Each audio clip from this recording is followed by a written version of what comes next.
Latinoamérica, tierra de madrugadores, mamás luchonas y personas que tienen 2 o 3 trabajos a la vez para echar pa'lante y superarse.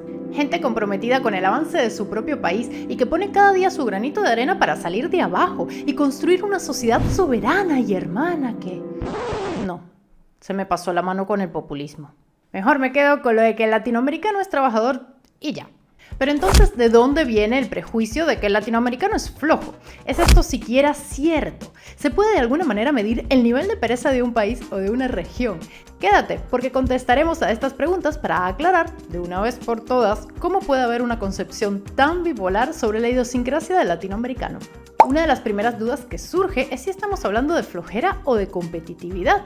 Y una manera de ser muy competitivo hoy en día es definitivamente tener un buen nivel de inglés. Estaba conversando con mi tutor de Cambly, la plataforma de enseñanza de inglés personalizada que siempre les recomiendo, sobre la importancia del inglés no solo a nivel cultural, sino para ser más competitivo en el mercado laboral. Hi Orly, welcome to Preguntas Incómodas. How important is it for workers around the world to improve their English? It is super important. It gives an amazing competitive edge in interviews for multinational companies and for job opportunities across the world. It gives such an amazing edge, gives great confidence to different workers.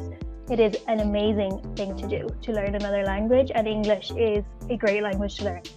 Y si quieres probar una de las clases privadas de Cambly con tutores de todo el mundo, estás de suerte, porque por Black Friday te ofrecen una clase gratis de 15 minutos sin necesidad de poner una tarjeta de crédito y un 60% de descuento en todos los planes anuales, individuales y Cambly Kids. En Cambly además ahora están ofreciendo clases grupales, así que utiliza mi código Preguntas Black Friday para aprovechar la clase gratis y el 60% de descuento con el link que te dejo en la descripción. Y apúrate porque es válido solo para las primeras 100 inscripciones. Además, este descuento no se volverá a repetir en un año, así que es ahora el mejor momento para empezar a aprender inglés y cumplir con tus metas y superar tus objetivos. Para ahondar sobre la preconcepción del latinoamericano flojo, lo primero que conviene mirar es cuántas horas se trabajan en la región en comparación con otras. Y aquí la información es clara. América Latina es una de las regiones donde más horas se trabajan al año en el mundo, según la Organización para la Cooperación y el Desarrollo Económicos, OCDE. Argentina, Bolivia, Perú, Uruguay, Cuba y Paraguay, encabezados por México y Colombia, son los países de la región en los que más horas se trabaja, con un promedio de 48 horas semanales, bastante superior al promedio de los otros países miembros, que se sitúa en 37 horas. Visto de esta manera, en efecto, en muchos países de Latinoamérica se trabaja más que en otros de la OCDE, que son en su mayoría occidentales y del primer mundo. Pero si hacemos la comparación con Asia, el continente que planea salir siempre invicto en los rankings de las jornadas laborales más largas, Latinoamérica sale mucho mejor parada. En China es conocida la famosa jornada laboral 996, desde las 9 de la mañana hasta las 9 de la noche durante 6 días a la semana. Y por si esto fuera poco, hay una moda en auge, la de dormir en la oficina.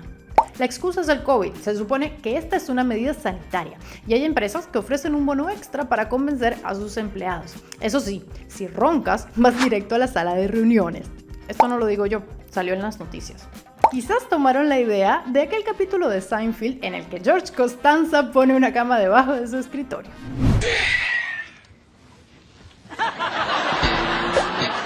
Lo entendieron todo mal.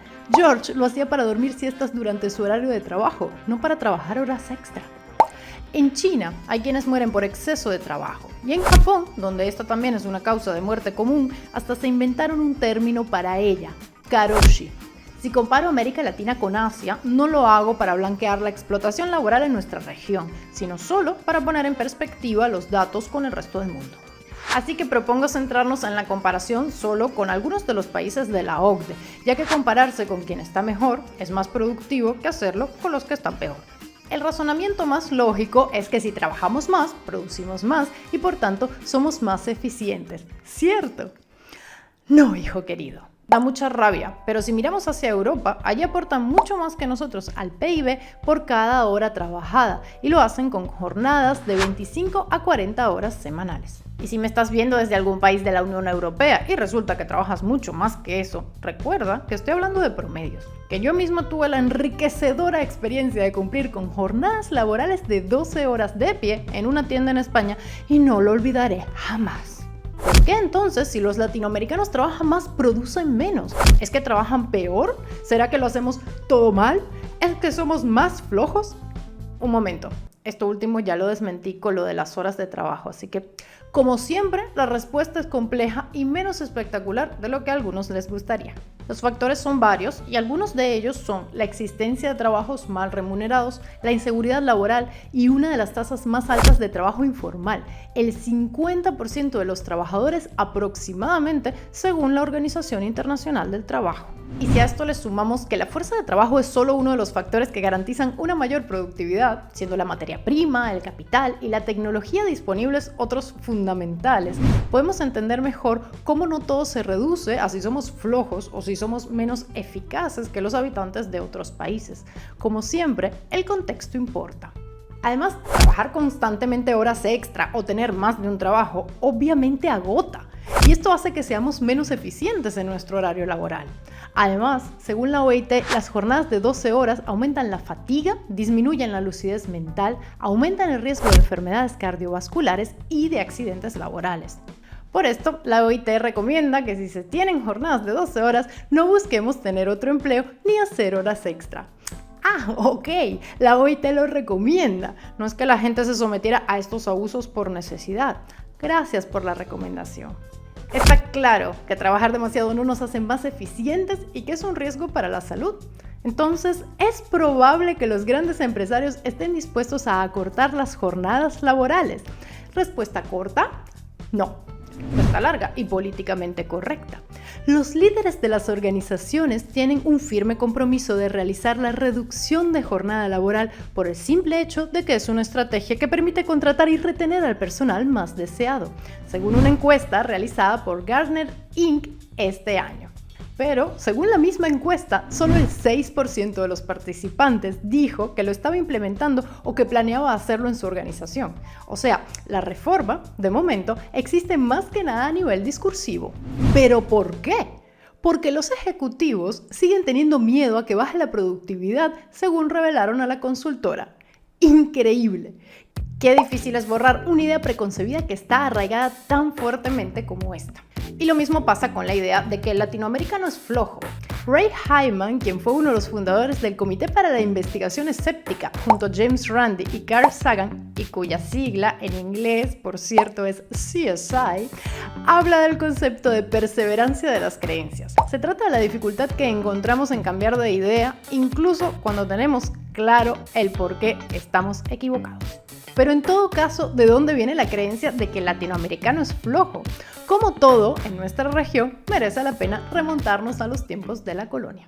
Revisando nuestra historia, existía el mito de que el indígena era flojo. Posiblemente muchos escuchamos en alguna clase de historia en el colegio el argumento de que los españoles recurrieron a los esclavos negros porque los indígenas no aguantaban trabajar. Primero, conviene aclarar que trabajar en una mina o buscando perlas en el fondo del mar eran actividades malas para el aparato respiratorio y la vida del que las practicara. Y el hecho de que no aguantaran aquello no nos puede llevar a la conclusión de que, por tanto, eran perezosos. A esto había que sumarle las enfermedades, las guerras y las malas condiciones de vida, mientras eran obligados, en gran parte, a renunciar a sus costumbres. Al cronista español Gonzalo Fernández de Oviedo se le atribuye la siguiente cita: los indios son gentes ociosas y viciosas, de poco trabajo. Muchos de ellos, por pasatiempo, se matan con veneno y lo hacen solo por no trabajar. Son tan salvajes que piensan que todo es común. Afirmaciones como estas abundaban para ese entonces. Otra, atribuida a Fray Cornel de Pau, dice lo siguiente: no tienen alma, son solo bestias degeneradas y flojas. Y además, las mujeres son tan feas que se confunden con los varones.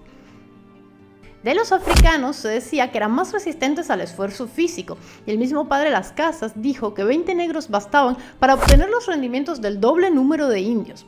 Aunque después, al parecer, se arrepintió de haber dicho esto, pues se opuso a esclavizar ambas etnias. Lo de la fortaleza física era en parte cierto, pero no evitaba que muchos de ellos murieran desde que eran secuestrados en los barcos negreros para ser llevados a América. Y para colmo, también tuvieron el estigma de ser inferiores y flojos, incluso entre ellos mismos. Los esclavos negros que trabajaban en el campo consideraban que los esclavos domésticos eran flojos porque eran tratados con un poco más de consideración por sus dueños. Y los cimarrones, los esclavos rebeldes que muchas veces huían, decían que los que no se sublevaban eran unos holgazanes que merecían ser sometidos. ¿Y qué hay de los españoles? En El celoso extremeño, Cervantes relató: viéndose pues tan falto de dineros y aún no con muchos amigos, se acogió al remedio a que otros muchos perdidos en aquella ciudad se acogen, que es el pasarse a las Indias. Refugio y amparo de los desesperados de España, iglesia de los alzados, salvoconducto de los homicidas, y sigue con más insultos. La idea de que el descubrimiento y la primera etapa de la colonización se llevara a cabo con forajidos y convictos también tuvo mucha resonancia. En parte es cierto que llegaron a nuestro continente personas venidas a menos, pero también lo hicieron otras tantas bastante capacitadas. Así que no se trataba de cuál etnia era más o menos floja, sino de unas condiciones terribles que los españoles no quisieron aguantar y los indios y los esclavos no tuvieron más remedio que aguantar porque los obligaron. Podríamos pensar que nosotros, al ser descendientes de las diferentes combinaciones que dio el mestizaje, es inevitable que hayamos resultado ser flojos porque no teníamos para dónde agarrar. Pero, más allá de dar alas a todos estos prejuicios, que este recopilatorio de insultos hacia las tres culturas que nos dieron origen nos sirva de demostración de cómo los prejuicios raciales infundados han permeado tan fuerte en nuestras sociedades que a sol de hoy todavía salen a flote. Una imagen icónica, en este caso de México, es por ejemplo el mexicano durmiendo bajo el sombrero, una figura creada para honrar el carácter trabajador del mexicano que empezó a ser colocada en restaurantes humildes para darle ánimo a la población indígena y rural que tenía que descansar para seguir trabajando, según Maribel Álvarez de la Universidad de Arizona. También aparece en un mural de Diego Rivera, en el que vemos a toda una familia descansando para denunciar cómo los propietarios de las tierras se enriquecían a costa del trabajo arduo de los campesinos. Incluso hubo una campaña en 2015 en change.org para pedir que retiraran varias de estas figuras de un restaurante Hot Taco de Charlotte en Estados Unidos, en las que estaban como decoración, por considerarlas racistas. Una demostración de que estos temas, aunque tengan un origen que se remonta a siglos atrás, siguen hiriendo sensibilidades entre nuestras comunidades. ¿Y tú qué opinas? ¿Crees que el estereotipo del latinoamericano flojo sigue presente en nuestras sociedades o que es cosa del pasado? Te leo en la caja de comentarios.